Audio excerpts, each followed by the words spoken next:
When we say leader, if one wants to be a leader, in some way he has to transform himself, in the sense, the essential concern of any individual person to start with is, what about me? My survival, my well-being. So if one has to become a leader, he has to transform this into a larger possibility. What was essentially individual concern becomes a little larger concern in some sense.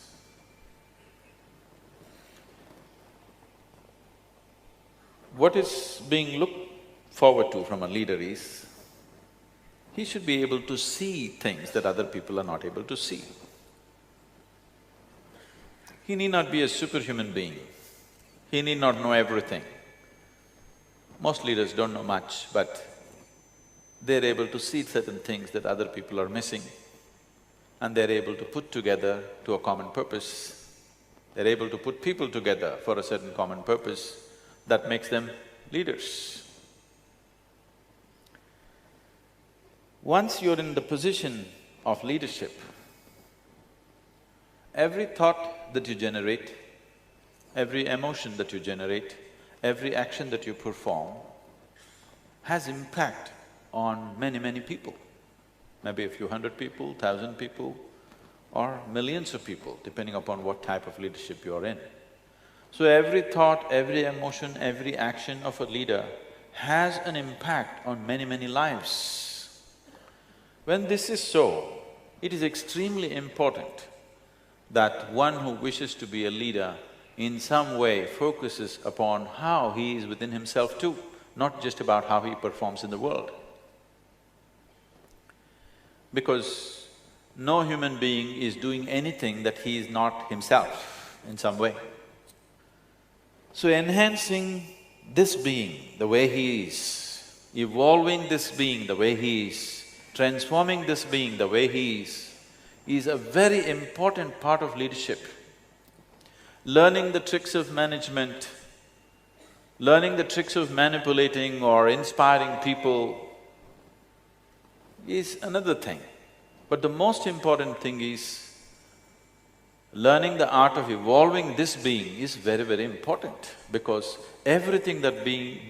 as your leadership becomes of greater scope and greater possibility, every thought that you generate in your mind has an impact on people around you. So attending to this person is very, very important. If we think the work that we are doing is important, it is most important that you should work upon yourself first. Because you cannot produce anything that other than what you really are. You will only produce who you are in so many different ways. Who you are, what your mind is, what your emotions are, how you are right now will manifest in every action that you perform in the world. And once you have moved to a position of responsibility, that is having a huge impact on many, many lives, so it would be responsible for a leader not to be constantly striving to transform himself first.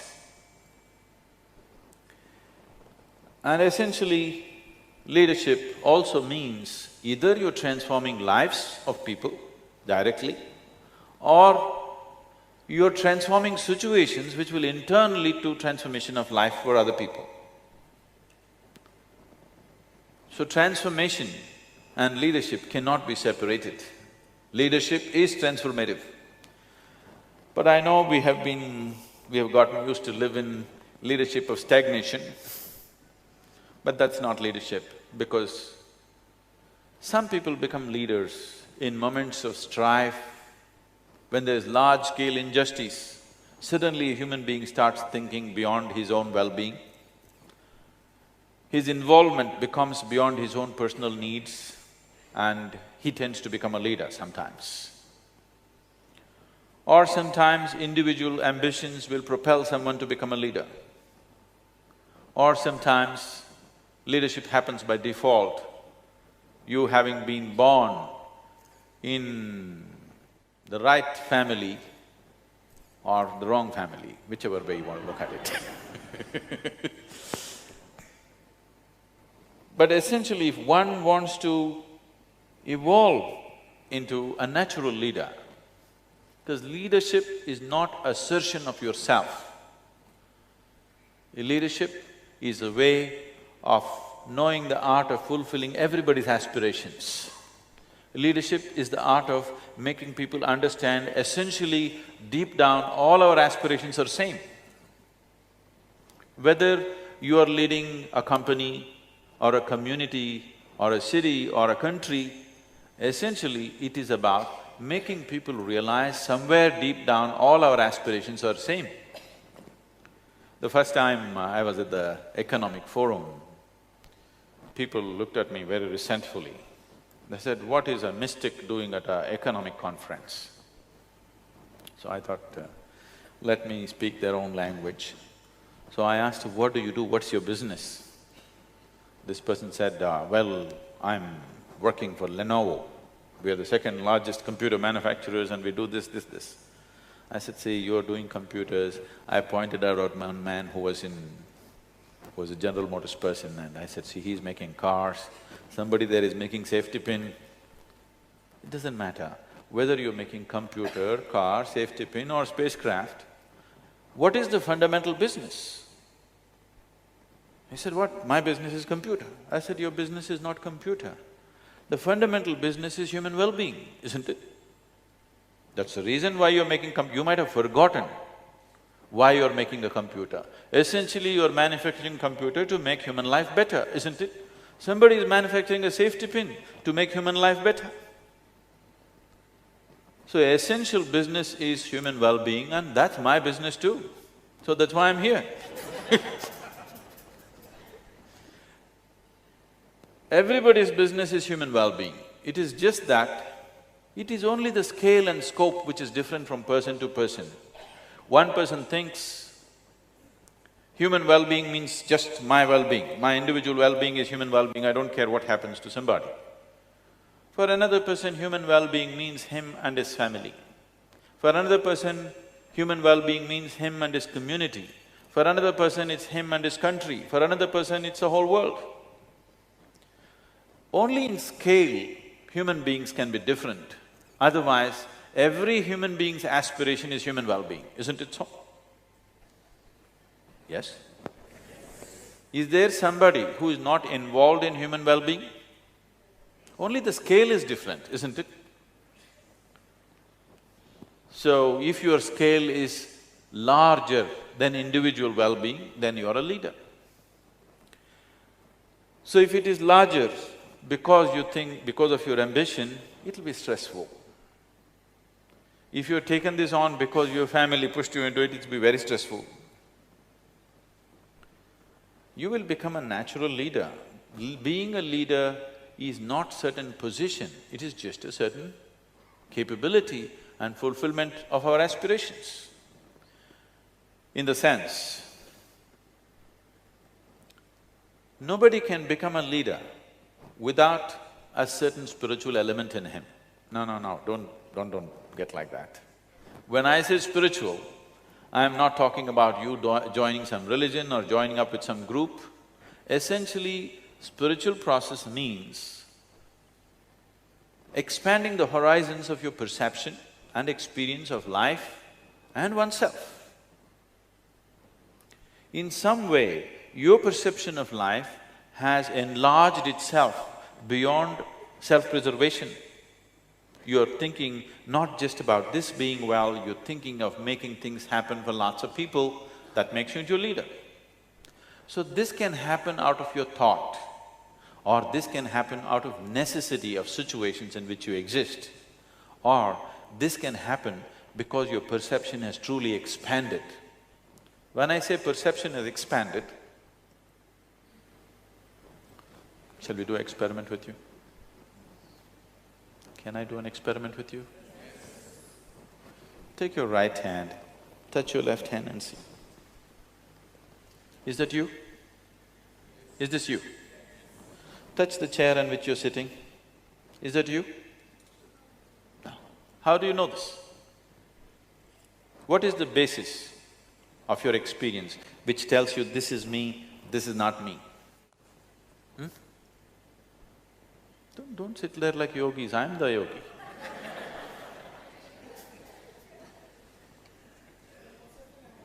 I'm sorry? No.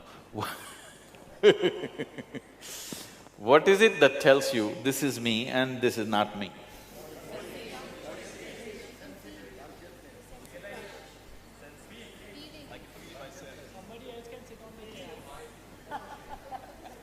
You're reading lots of nonsense.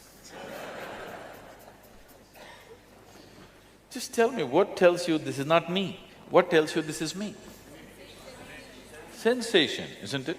Here there is sensation, here there is no sensation, isn't it so? Yes?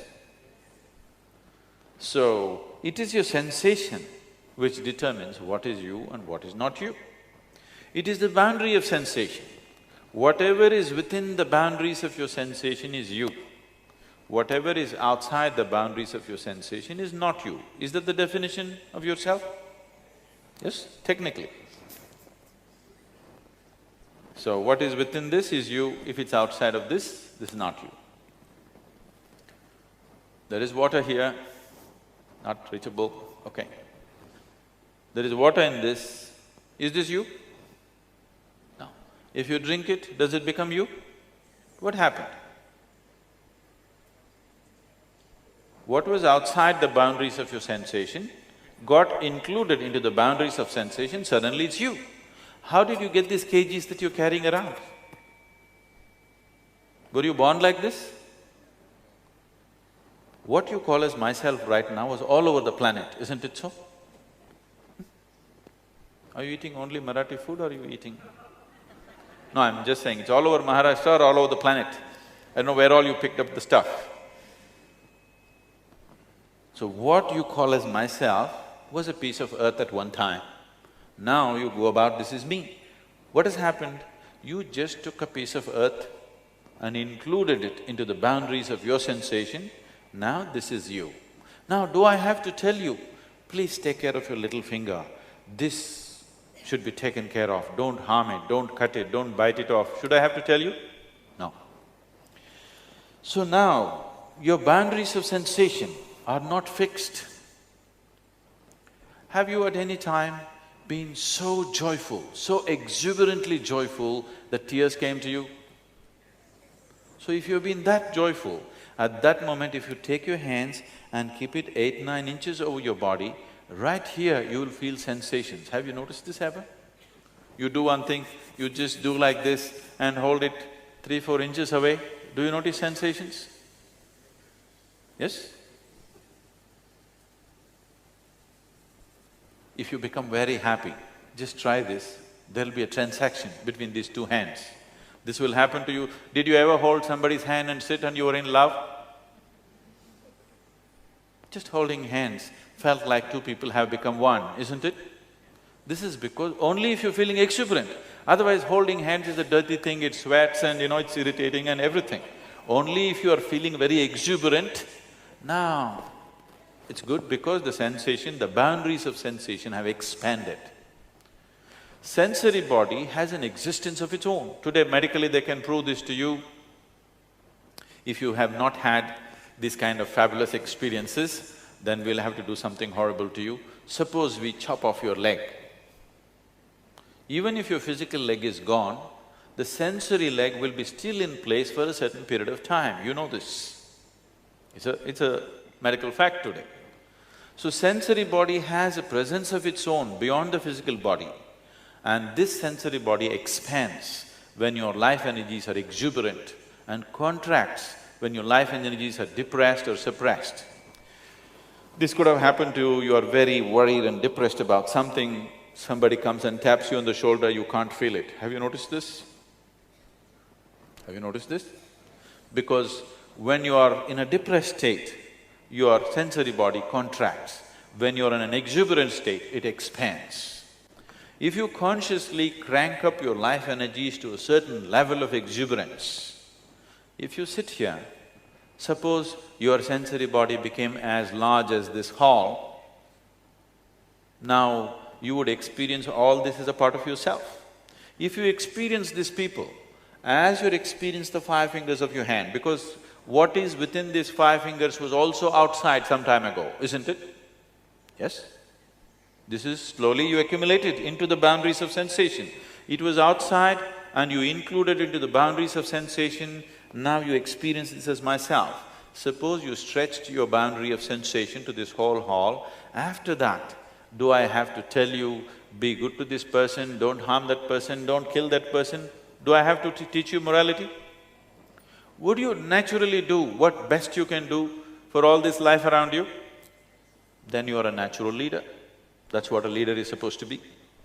Either you are manipulating yourself into your leader, which is very stressful, or because you experience everything as yourself, you do the best you can do according to your capability. Each individual can function only to the limits of his capability, isn't it? And your capabilities are at their best. This can be… there is substantial medical evidence and scientific evidence for this. Your body and your brain will function at its best only when you're exuberant, when you're joyful, when you're ecstatic. Your whole system functions at its best. Have you noticed this yourself? Haven't you noticed this experientially? When you're peaceful and joyful, is your body and brain functioning at its best? A man went to the neurologist and asked him, "Doctor, how long can a man live without a brain?" The neurologist looked at him and asked, "How old are you?"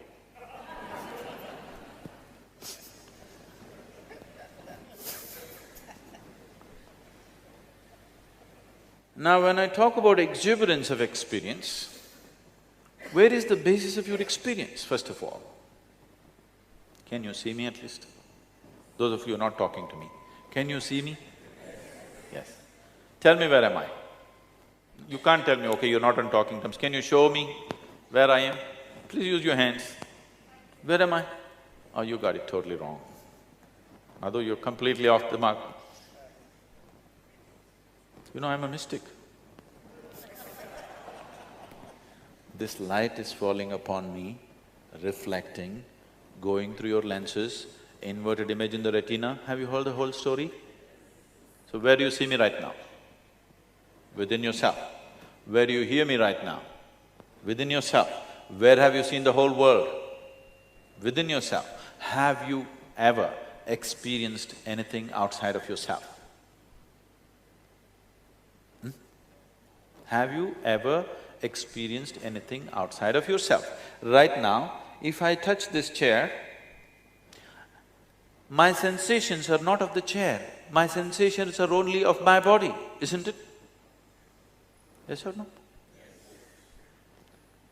You have never experienced anything outside of yourself, please see. Everything that you know is only the way your sense organs are projecting things within you, isn't it? Sun is setting right now outside, but we are turning lights on here because for us this is darkness. But there is a whole host of life on the planet. The sun sets, they all come alive. Actually, there are more life on the planet which are nocturnal. Yes? I'm not talking about the Bombay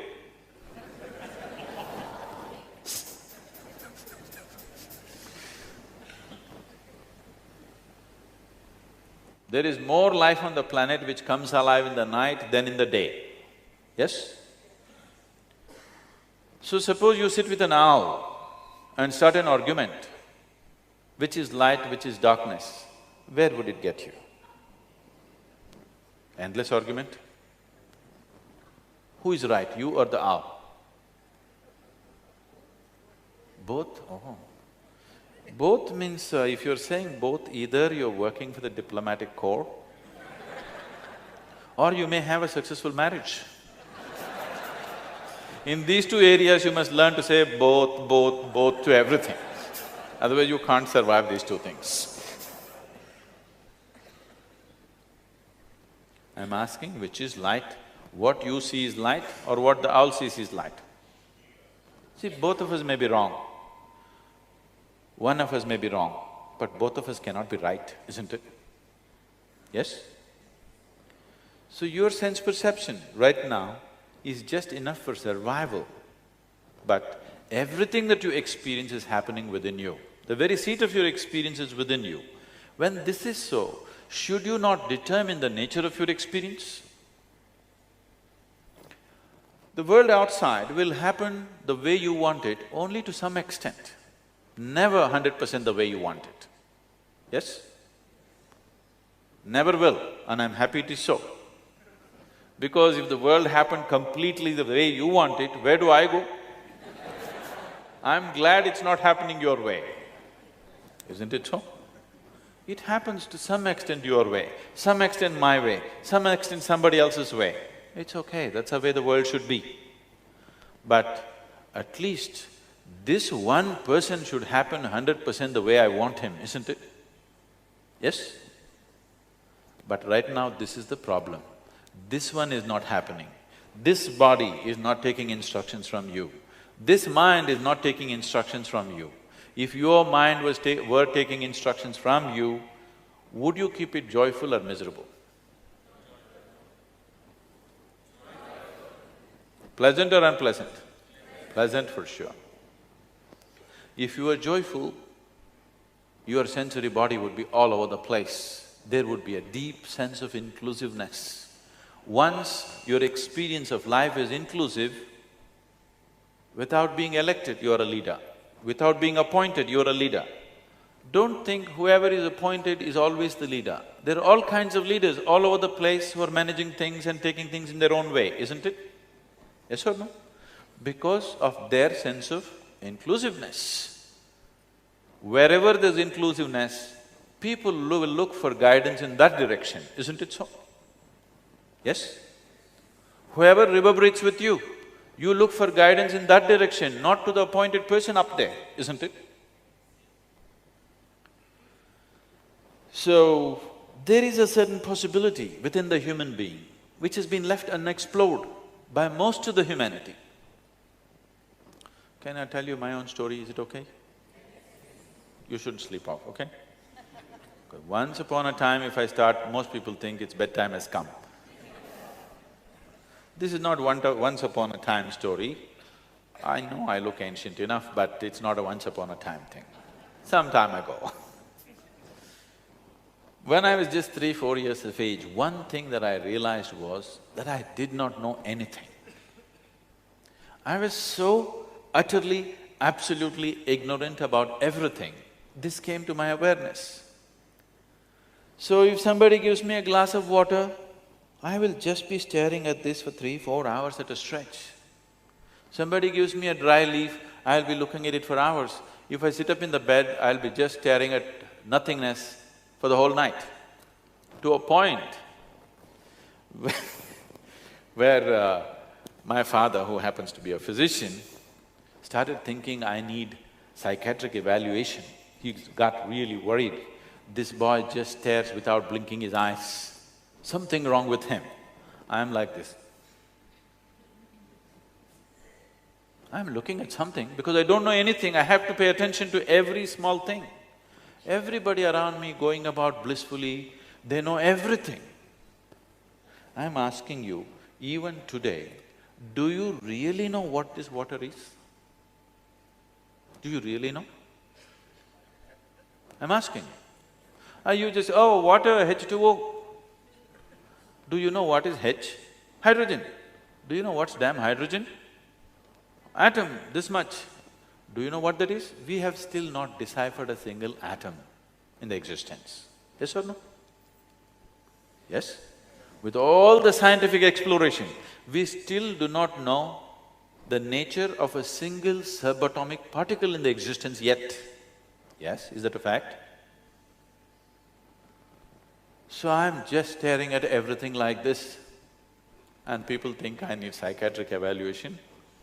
And they send me to school. I didn't go there too often. I went whenever it was necessary. And I go and somebody's talking, the teachers, I'm just staring at them. Initially I hear the words and understand the meaning. After some time I realized, they're only making noises. It is me who is making up the meanings. See, right now, I'm making only noises. You assume you know English language and you're making up the meanings, isn't it? If you do not know English language, I'm just making noises, haven't I? So I stopped making meanings. Just started looking at the teachers. Suddenly it was very amusing. Then, with a big grin on my face, I'm staring at them, which was very irritating for the teachers. I'm staring without blinking because I'm absorbing all the sounds but without meanings. Don't do that to me now, okay? Then as I stared and stared, see, as I paid more and more attention to everything around me started transforming itself, changing itself in such a dramatic way. After some time, I was not even hearing the sound, I was just seeing people doing acts. And as I paid attention, I found that even this human form just evaporated from my vision and I would see hazy, ghost-like figures going all over the place. And I'm completely amused with a big grin on my face, I'm like this. People think I'm going nuts.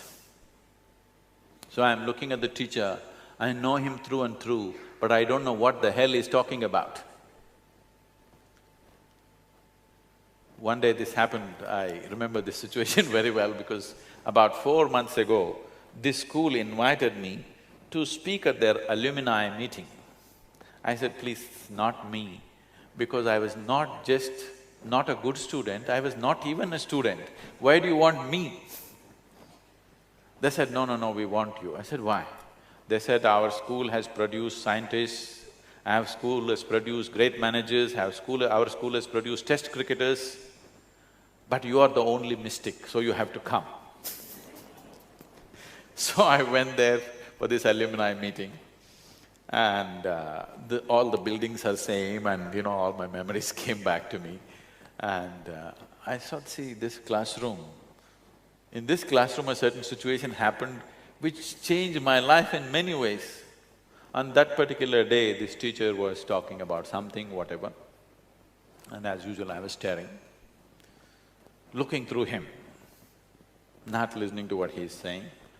And he's trying to get some response from me, asking me all kinds of things, provoking me, but I'm fully attentive, I'm not ignoring him. I'm paying more attention than anybody has ever paid him in his life. I'm paying that kind of attention to him. But I cannot hear what he is saying. Then after trying this for more than 30–40 minutes, he said, you must either be divine or you must be the devil. I think you are the latter. So I did not feel insulted or abused. This set off a whole host of questions within me. Am I the divine? Am I the devil? Am I human? Am I alien? What the hell am I? Because anyway I did not know. So this set off a completely different line of thought within me, endless amount. What the hell am I? What is the nature of this? And one day I happened to be eating something, I was into my adolescence at that time. I just ate a morsel of food. I knew this intellectually, I have studied a little bit of science and whatever by then, but suddenly this food exploded within me. See, you eat something, you eat a piece of bread or rice or let's say a banana. If you eat this, what was something which was not you, if you eat it, it becomes you, isn't it? Yes? All this stuff was not you some time ago. This is not you right now. But if you put it inside, it actually becomes you. It is not an idea. It is a living experience that it becomes you, isn't it? So when I ate and I closed my eyes, it just exploded within me, this food, that it is actually becoming a part of me. Something which was on my plate, which was not me, is actually becoming me. It's a phenomena beyond explanation. It is a phenomena beyond logical understanding. It is the greatest thing that's happening, that you can convert a banana into a human being. It's not a simple thing. You can make a piece of bread into a human being, not a simple thing, isn't it? So suddenly I realized There is an innate intelligence and capability here which can make a piece of bread into a human being. When I say human being as a mechanism, if you look at it, this is the most sophisticated mechanism on the planet, isn't it? Most complex and most sophisticated, highest level of electronics, mechanics, electricals, everything, isn't it so? Yes or no? Have you seen a better machine than this? Just a piece of bread, within a few hours, becomes such a phenomenal machine. So suddenly, I shifted my life from staring to sitting with my eyes closed. I was staring hours on end. Now I sat with my eyes closed, some days for hours, sometimes for days. Now suddenly people around me, people who were thinking that I need psychiatric evaluation, they started thinking, oh, he's a yogi. See? But I was still doing the same thing. Instead of staring at somebody, I was staring at myself. I was not doing anything different, I was still paying attention, that's all I was doing. All the time I was paying attention, it is just I changed the direction of paying attention and suddenly from a nutcase to a yogi. Now there is this intrinsic intelligence and capability in every being right here, isn't it? Yes? If you could only access, the very source of creation is right here. If you could only touch it, you would be phenomenally capable, isn't it? You don't have to learn leadership somewhere. You will be a natural leader because the very source of creation, that which makes life is here within you, trapped, it cannot get away. Please look at this. If you only strive to make the necessary contact with this, if you find access to this, leadership is natural. Leadership is not about you asserting yourself over somebody. It is about being able to harness everybody's aspirations and make it happen. People should not even feel there is a leader around, that's when you're a real leader, isn't it? If people constantly feel the presence of a leader, he is a tyrant most probably. Yes or no? People should not even feel this place is managed. It looks like nobody is managing it, but everything is happening the way it should happen. That is leadership, isn't it? Yes? See, right now, the nature of creation is such that we can argue there is no creator because it's so perfect. If every day it was breaking down, then we would every day know and curse the one who creates this. Because creation is happening in such perfection, we can forget about the source of creation, isn't it? That's true management, isn't it so? That nobody feels the presence of the manager, nobody feels the presence of the leader, but everything is in place. That is when you're a great leader. And that will only happen only when there's a deep sense of inclusiveness of everything around you. Inclusiveness not as an idea, but inclusiveness as an experience. Oh, is such a thing possible? Well, once again, modern science is telling you, if you sit here right now, this moment, as you're sitting here right now, every subatomic particle in your body right now is in constant transaction with the rest of the cosmos. This is a reality that's happening. So the only problem is you're not experiencing that reality. If you're experiencing that reality, there would be a deep sense of inclusiveness. When there is inclusiveness, when you feel everything as myself, nobody has to teach you integrity, nobody has to teach you morality, nobody has to teach you what's right and wrong. Nobody has to teach you what's right and wrong towards yourself, isn't it? Only with reference to the other there is a problem. So spiritual process means you have eliminated the other. There is no other for you in this world, there's only you. When there's only you, there's absolutely no problem. You'll do the best that you can do and that's all there is with life. That's all there is with life, isn't it?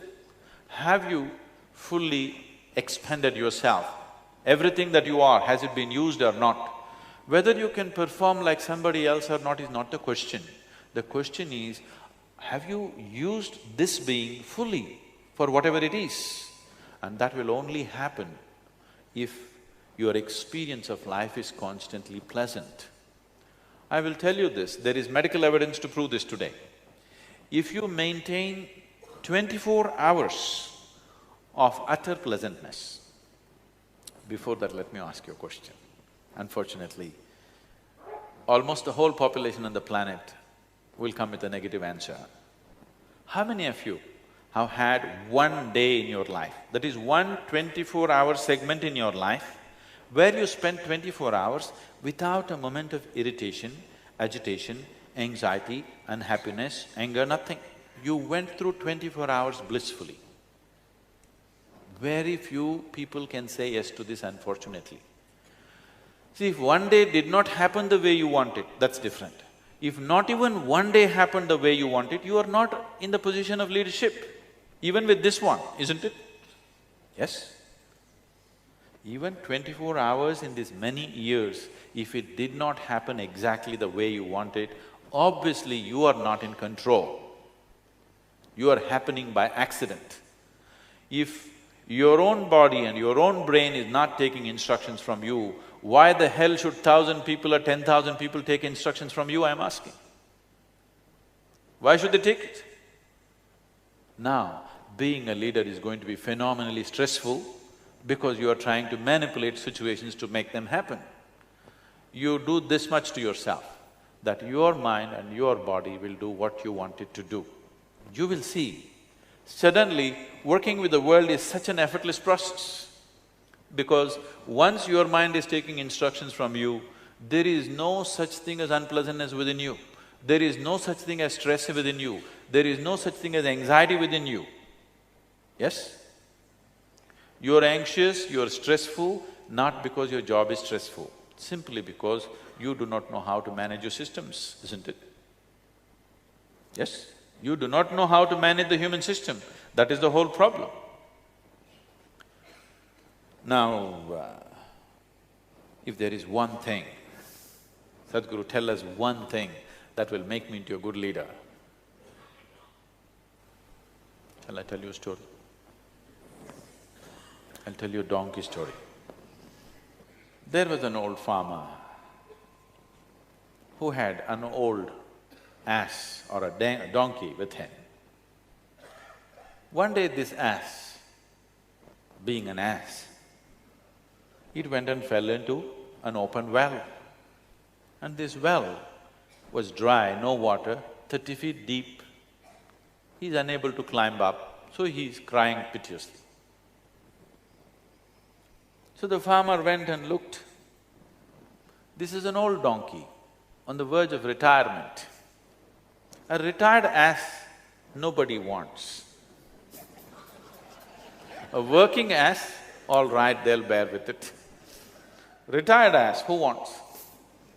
He thought, this whole effort of pulling this ass up and the expense of pulling it up, not worth it. Well is dry, no good well, no good ass.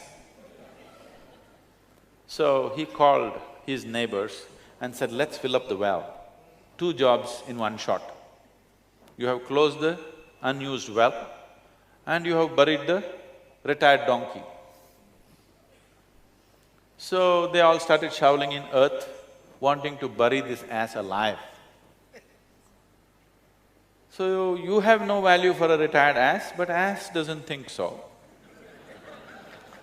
So it started crying piteously, looking for some compassion somewhere, but all of them ruthlessly shoveling earth. After some time, this ass started doing something.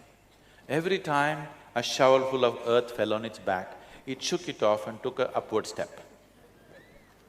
People looked at it in amazement, wow, what a smart ass. This is a really smart ass. And as they shoveled more and more earth, every time he shook it off and took one more step, one more step, one more step, and then he came out. And by now, the old farmer was full of admiration for his great smart ass, and he wanted to hug and fondle the ass. The ass promptly turned around and kicked him in the face. So the moral of the story is, if you want to be a leader, one thing that you don't do is, don't spend your life trying to cover your ass. it will turn around and kick you in the face one day.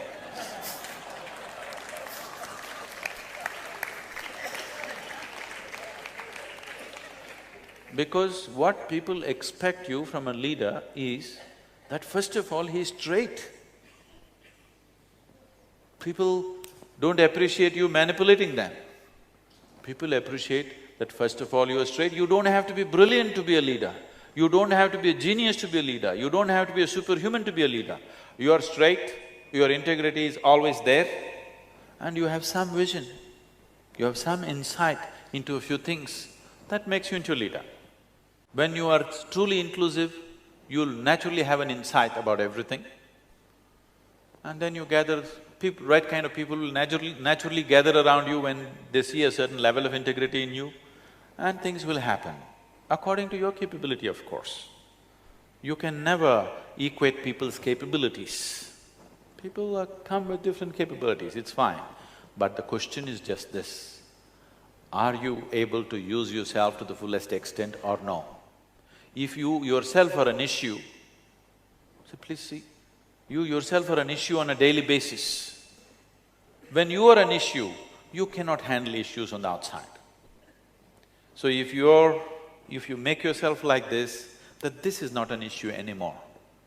Now, you can attend to the outside issues to the best of your capability and your leadership will happen effortlessly without being stressful to you or to anybody for that matter. It's transformative leadership. If you have questions, please. Any kind of question. Sadhguru, why is it that today, in the name of leadership, we see so much of insecurity among leaders? Subordinates who look upon leaders today feel awfully insecure even more. These brilliant people who are assisting the leader, they are like small pieces in the jigsaw. By themselves, they are nothing. There needs to be a fulcrum who holds these people together, otherwise by themselves they can do nothing. If there wasn't a leader, these people could never be harnessed and they would never find expression to their intelligence. Because they may have certain talent, but they don't have leadership. So, somebody is being paid more only because… not because he's brilliant, because he's able to harness brilliance. Brilliance which cannot be harnessed, what's the use of that? It's a lot of trouble actually. No? Intelligence which is not harnessed is a lot of trouble, isn't it? So a leader may not be the same IQ as the so-called brilliant man, but he is able to manage all these IQs. That's his capability. He gets paid for that. You get paid for your IQ. So anyway, above all, your life, the quality of your life does not necessarily depend upon how much you're paid. I'm not saying you should ignore that. Yes, that is a factor. How much money you get, how much wealth you make in your life determines the comfort of your life, never determines the quality of your life. Yes?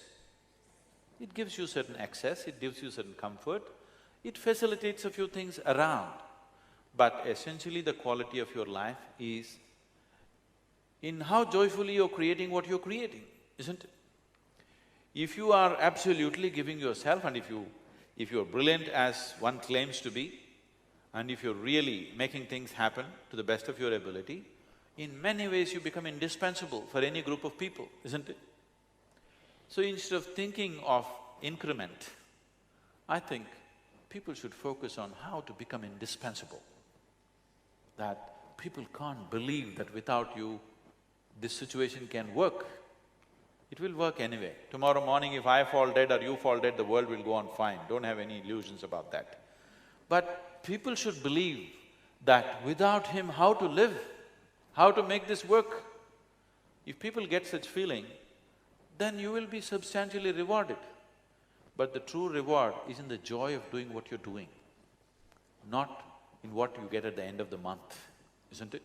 What you get at the end of the month facilitates a few things, maybe determines the kind of house you live in, determines the kind of car you drive, but how joyful you drive the car, that it doesn't come from that, isn't it? How joyful you live in this house is not determined by that. So your quality of life is the way you experience it, not what you have, where you are. So please, once you set this, that your quality of life is determined, anyway you're joyful by your own nature, you will function at your best and your capabilities will be rewarded. Today or tomorrow it has to be rewarded. Sometimes there may be some slowdown, sometimes maybe you have to make a little noise and make them know that you are there. Because it's a large picture, somebody may not notice you. But the important thing is, in your life, the important thing is, are you enjoying the process of life or are you cribbing through your life? This is most important, isn't it? Yes? I guess my question is, where do we get started and what is the path? So that, again, this doesn't become a subconscious experience and then we again wait for this kind of thing to happen. What are the practical things that we can do so that we kind of don't leave this session saying, okay, it was another great talk, but I don't really know what do I need to do, so at least I know I'm trying to make the effort. You want some tips?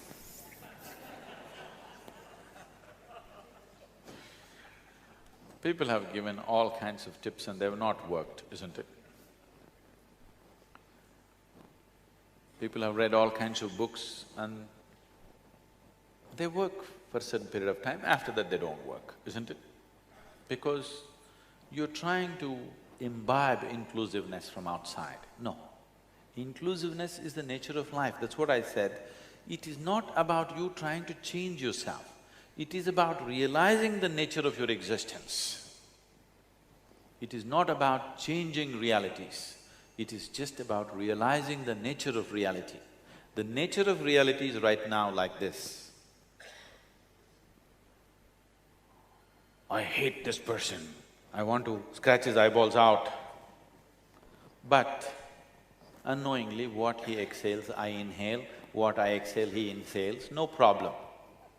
Yes?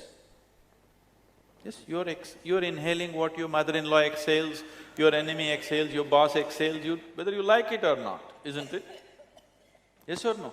What Pakistanis exhale, you're inhaling, what you're exhaling, they're inhaling, depending upon which way the wind is blowing, isn't it? Yes or no? No way, we will not breathe what Pakistanis breathe. You can't help it. So life is inclusive. Only your mind is exclusive. You understand? Mind is made like this because this part of the mind, which is the logical structure of your mind, can only cater to your survival process. For survival, you have to be exclusive, please understand this. Now, I must understand that the food should go here for me to survive, otherwise I'll throw it all over the place in my inclusiveness. Survival, the process of survival cannot function unless the exclusiveness is manifest. So creation is beautifully made that certain aspects of you are absolutely inclusive, certain aspects of you are utterly exclusive, and that's how it should be. So this is not a question of you recreating your life, this is a question of you realizing your life. If you have to realize something, at least first of all you must start paying attention to it, isn't it? You're not paying any attention to life. You are just busy creating your own world in your mind, isn't it? Please see, you are not living your life. Most of the time you're thinking about life, isn't it so? Yes or no? What you call as my life right now is your thought, your emotion, your opinion, your prejudice, this is what you call as life. This is not life, this is just a psychological process. Life is an existential process, isn't it? Is life a reality or is it just a dream?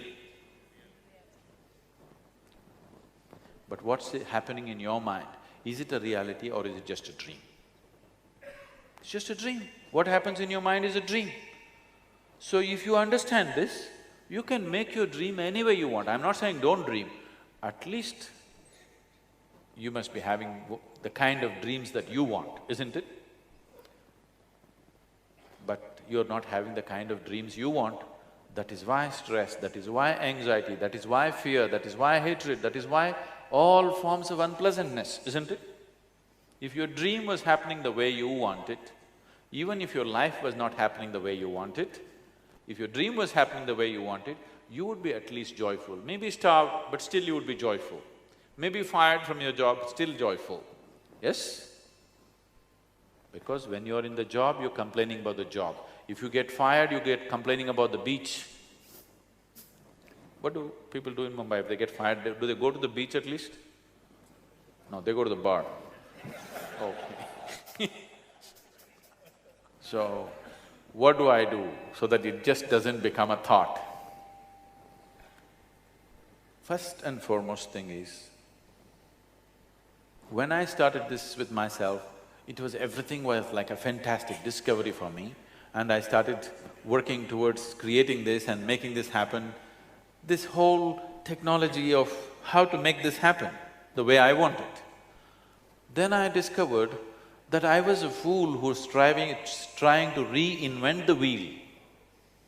Any number of people for thousands of years have known this, but I thought I arrived at it. For me, it was like that, because for me, I had no spiritual teaching, I had no guidance, I had no nothing. Suddenly this burst upon me and I think this is it. It's the first time eureka. But after some time I realized thousands of people, millions of people, for thousands of generations have known this. So, there is a whole knowledge about that. It is just that it needs to be approached.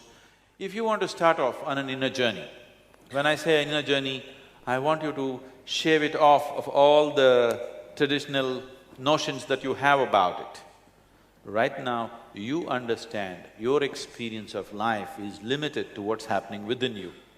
Based on that, if you want to explore this possibility of what this being is and know this experientially, to turn your attention from believing that you're looking outside and knowing that you're only looking within, if you dedicate 28 to 30 hours of life, a focused time if you give me, we can set up an instrument for you, a subjective instrument within yourself, which will give you this access.